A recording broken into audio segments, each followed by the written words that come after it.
A high-profile domestic assault case involving broadcaster Tony Veitch has been resolved after most of the charges against him were dropped. He pleaded guilty to one remaining charge.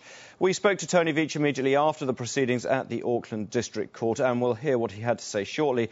But first, One News reporter Paul Hobbs joins us now live with details of what happened in court. Paul.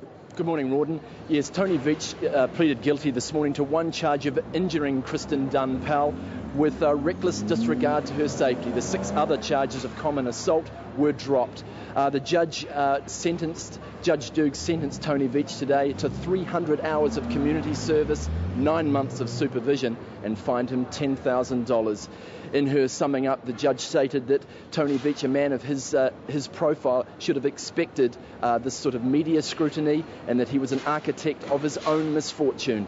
But she did sentence on the act of just one piece of violence on the night of 29th of January 2006, a night where Tony Veitch kicked Kristin Dunne Powell in the back as she was laying on the ground. Kristin Dunne Powell read her impact statement, and these are some of the words she said in court today. I become particularly anxious when dealing with discussion about Tony and what he did. It has been necessary to undertake counselling to help me cope. As recently as a few weeks ago, I was diagnosed as still having PTSD symptoms. I have recurrent distressing recollections of what happened and have thoughts and recurrent dreams in which I relive the experience.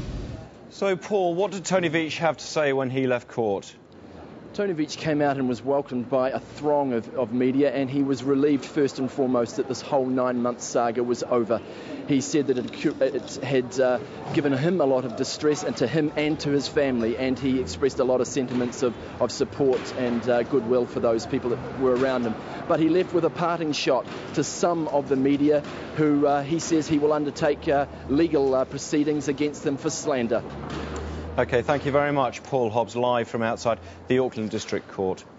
And Tony Veitch, as we've heard, has now left court. We'll bring you his statement later in this bulletin.